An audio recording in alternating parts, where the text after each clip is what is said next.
ॐ सोमनाथाय नमः। ॐ मल्लिकार्जुनाय नमः। ॐ महाकालेश्वराय नमः।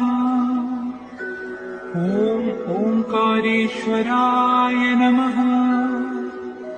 ॐ वैद्यनाथाय नमः। ॐ भीमशंकराय नमः। ॐ रामेश्वराय नमः।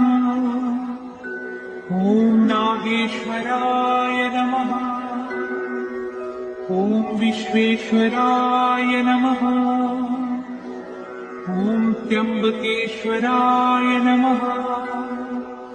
ॐ केदारेश्वराय नमः।